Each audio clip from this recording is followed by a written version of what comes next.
السلام علیکم۔ آج کی ویڈیو اسپیشلی ایک میری سبسکرائبر ہیں فیمیل، انہوں نے کمنٹ کیا تھا کہ ان کو یہ وظیفہ چاہیے، اور یہ وظیفہ ہے ان فیمیلز یا ان مردوں کے لیے جن کی آپس میں یعنی میاں بیوی کی کپلز کی لڑائی ہے اور اس لیول حد تک پہنچ گئی ہے، طلاق تک نوبت پہنچ گئی ہے یا خلا تک پہنچ گئی ہے۔ اور اس وظیفے کے کرنے سے ہوگا یہ کہ انشاءاللہ صلح صفائی ہو جائے گی، معاملات بڑی اچھی طریقے سے جو ہے نا وہ دوبارہ یعنی جو ہے مل جائیں گے، اور لڑائی کا جو معاملہ جتنا بھی جس لیول کے جس حد تک جس شدت کے ساتھ وہ آخری اختتام پہ پہنچ گیا تھا نا، وہ بھی انشاءاللہ اللہ کے کرم سے وہ درست ہو جائے گا، بالکل ٹھیک ہو جائے گا۔ دوبارہ آپ ہنسی خوشی جو ہے نا وہ لائف سٹارٹ کر سکتے ہیں۔ اور اس کو پڑھنے سے یہاں تک کہا جاتا ہے کہ ایون اگر کسی نے وکیل کروا لیا ہے کہ آپ نے ڈیورس لے لیا یا خلا کے لیے آپ نے اپلائی کر لیا ہوا ہے، یہاں تک نوبت پہنچ گئی ہے یا آپ بالکل آخری سٹیج پہ ہو، آپ کو کچھ آگے سمجھ نہیں آ رہا کہ اب تو یہ بالکل یعنی سپریشن بنتی ہی بنتی ہے، یعنی اب آگے کچھ راستہ نہیں ہے، صرف اب ہم جدائی ہے یا یہ چیز ہے کہ اب دونوں ساتھ نہیں رہ سکتے، تو یہ وظیفہ خاص طور پہ ان کے لیے کہ بہت حد تک یعنی لڑائی ہو گئی ہے اور کوئی صلح کا معاملہ نظر نہیں آ رہا، لیکن اگر کوئی ایک اس پہ سے صلح کرنا چاہتا ہے، چاہے وہ مرد ہے چاہے وہ عورت ہے، تو وہ دونوں کر سکتے ہیں، اس میں کوئی شرط نہیں ہے، کھلی اجازت ہے اس وظیفے میں۔ وظیفہ عام ہے، کوئی بعض وظیفوں کو کرنے سے شرط لینی پڑتی ہے، لیکن یہ وظیفہ عام ہے، کوئی بھی کر سکتا ہے۔ اگر بیوی چاہتی ہے کہ وہ صلح کر لے تو وہ کر لے، اگر ہسبینڈ چاہتا ہے، اور اگر ہسبینڈ اور میاں بیوی آپس میں نہیں جاتے لیکن ان کے پیرنٹس چاہتے ہیں، ان میں سے کوئی ان کی بہن چاہتی ہے، کوئی بڑا گھر کا فرد چاہتا ہے، تو وہ کوئی بھی کر سکتا ہے، یعنی کھلا ہے، کوئی کسی کے لیے بھی کر سکتا ہے۔ اس کو پورے یقین دہانی کے ساتھ کیجیے گا، وظیفے کو پورا سنیے گا، جس طرح سے بتاؤں گی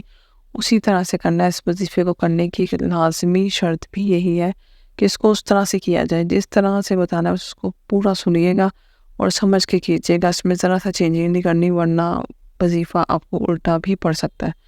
الٹا پڑھنا تو نہیں پڑ سکتا، یا مینس کہنے کا مطلب ہے کہ وہ بالکل ضائع ہو جائے گا، یا بالکل یہ نہ ہو کہ کچھ اور معاملات شروع ہو جائیں، کیونکہ آپ ظاہر ہے بالکل آخری مرحلے میں ہے کہ آپ نے اب صلح کرنی ہے اور کچھ نظر نہیں آ رہا، تو جتنے ٹائم اور وہ جو وقت کو آپ بچا سکتے ہیں نا وہ بچائیں، قیمتی ہے، تو زیادہ سے زیادہ عبادت کر کے اللہ کی پڑھائی کر کے آپ اس طرف آ سکتے ہیں۔ تو چلتے ہیں وظیفے کی طرف۔ پہلے میں بتا دوں وظیفہ ہے 7 دن کا، انشاءاللہ 7 دن کے اندر اندر آپ کا معاملہ جو ہے وہ حل ہو جائے گا، آپ کی جائز خواہش جو ہے یہ لڑائی جھگڑے کے حوالے سے بالکل کمپلیٹ پوری ہو جائے گی۔ کرنا آپ نے یہ ہے کہ آپ نے کسی بھی نماز کو مقرر کر لینا ہے کہ میں نے اگر آج فجر کی نماز کے بعد پڑھا ہے اس وظیفے کو، تو آپ نے کل بھی پرسوں بھی 7 دن تک فجر کی نماز کے بعد ہی پڑھنا ہے۔ اگر آپ نے ظہر کے بعد پڑھا ہے تو آپ نے مغرب تک یعنی آپ نے کوئی بھی سلیکٹ کر لینی ہے، ظہر عصر یا مغرب تک نا، بس آپ نے یعنی کوئی بھی ایک نماز طے کر کے باوضو ہو کے چاہے نماز میں بیٹھ کے آپ نے پہلے اپنی جگہ کو اور اپنے آپ کو پاک کرنا ہے کہ آپ جن و شیطانوں سے کوئی اثر ہے، کوئی نظر لگی ہوئی ہے، کسی کے حسد میں ہے، کیونکہ یہ معاملات تبھی ہوتے ہیں جہاں تک نوبتیں تبھی پہنچتی ہیں۔ تو آپ نے پہلے وہ جگہ اپنی پاک کر لینی ہے، اپنی جگہ کو اور اپنے آپ کو اپنی ذات کو پاک کر لینا ہے، اور اس کے لیے آپ نے کرنا یہی ہے کہ آپ نے باوضو ہو کے نماز ادا کر دی، اپنے فرض سے فارغ ہو کے جائے نماز میں بیٹھ کے آپ نے 3 دفعہ سورت جو آخری کل ہے نا، سورت اخلاص، سورت فلق اور سورت ناس، ان تینوں کو بالکل ترتیب سے 3 بار پڑھنا ہے۔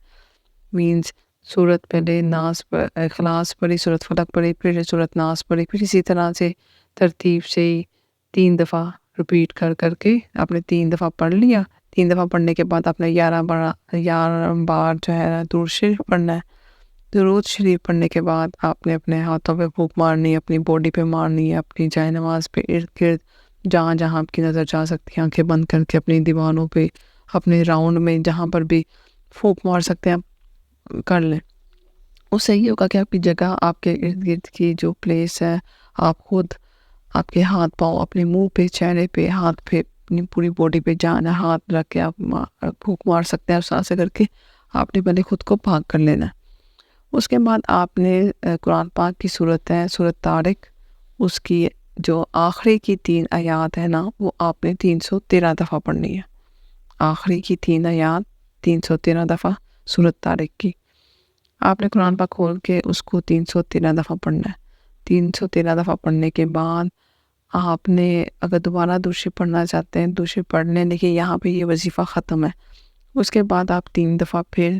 سورت جو ہے فلق اور سورت ناس اگر پڑھنا چاہتے ہیں تو پڑھ لیں، لیکن یہ وظیفہ یہاں پر ختم ہے. وہ جو سورت فلق اور ہم نے ناس تینوں کل پڑھے تھے اسٹارٹنگ میں، وہ آپ کو پاک کرنے کے لیے تھے، خاصتوں کی حسد سے نظر وغیرہ لگی ہے اس سے بچانے کے لیے تھے. وظیفہ یہ 313 دفعہ آپ نے پڑھنے کے بعد اپنے لیے دعا کرنی ہے، اور یہ عمل 7 دن تک جاری رکھنا ہے. آپ نے جس طرح سے بتایا، جس نماز کے بعد روز اسی نماز کے بعد ہی پڑھنا ہے، 7 دن ہی پڑھنا ہے، اسی طرح بیٹھ کے جائے نماز میں باوضو ہو کے اپنے دل حاجت جو ہے نا اپنے دل میں وہ رکھنی ہے. تو ہم دعا مانگے انشاءاللہ. ہسبینڈ کے لیے کر رہے ہیں تو ہسبینڈ آپ کو منانے آ جائے گا گھر پہ، اور جتنی بھی لڑائی ہوئی ہے وہ ختم ہو جائے گی. یعنی جو میاں ہے وہ خود بیوی کو منانے کے لیے آ جائے گا، اور انشاءاللہ صلح صفائی سے معاملہ سارے طے ہو جائیں گے، اور آپ کی لڑائی جو ہے وہ ختم ہو جائے گی ہمیشہ کے لیے. آمین. اسی طرح اگر ہسبینڈ منانا چاہتا ہے بیوی کو تو وہ کر سکتا ہے، وہ اسی طرح جائے نماز میں بیٹھ کے کوئی بھی تعین کر کے. تو سیم یہ پروسیجر ہے، کوئی کر سکتا ہے. نند کر سکتی ہے بھابھی کے لیے، بھابھی کر سکتی ہے نند کے لیے، ماں کر سکتی ہے بیٹے کے لیے، ماں کر سکتی ہے بیٹی کے لیے، بہو کے لیے، کسی کے لیے بھی آپ کر سکتے ہیں.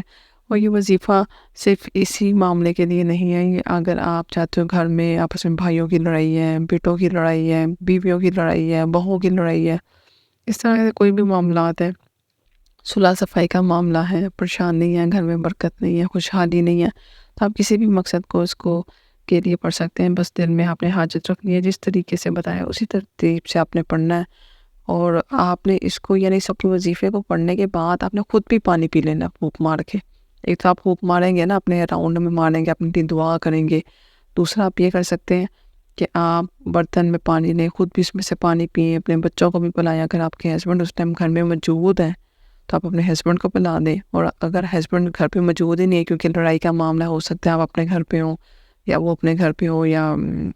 کوئی بھی یعنی جگہ چینج ہو، تو آپ تصور میں لا کے یا ان کی تصویر بھی پڑی ہے آپ کے پاس، تو آپ اس پہ پھونک مار دیں تو یہ معاملہ حل ہو جائے گا. یعنی آپ کا مقصد پورا ہو جائے گا. فکر کرنے کی ضرورت نہیں ہے کہ اگر وہ گھر پہ نہیں ہے پانی کیسے پلایا جائے. تو آپ پانی بھی پلا سکتے ہیں، ان پہ ڈائریکٹ پھونک بھی مار سکتے ہیں کہ وہ سامنے بیٹھے ہیں، اپنے بچوں کو پلائیں، اپنے بچوں پہ بھی مار دیں، خود بھی پی لیں، تاکہ جتنے بھی یہ جو اثرات ہیں نا وہ ختم ہو جائے، معاملہ صلح صفائی کی طرف جائے. تو دعائیں ہیں جتنے بھی ہسبینڈ وائف کی لڑائی ہوئی ہے اور اس پوزیشن میں پہنچ گئی ہے، طلاق یا خلا کی نوبت آ گئی ہے، تو اللہ اس کو حل فرمائے صلح کے ساتھ، اتفاق کے ساتھ، پیار محبت کے ساتھ. نہ ہی کسی کے اندر یہ سپریشن کا وقت آئے، تو اللہ تعالیٰ کو بھی ناپسند ہے یہ معاملہ. تو اللہ سب کو اپنے گھروں میں خوش آباد رکھے.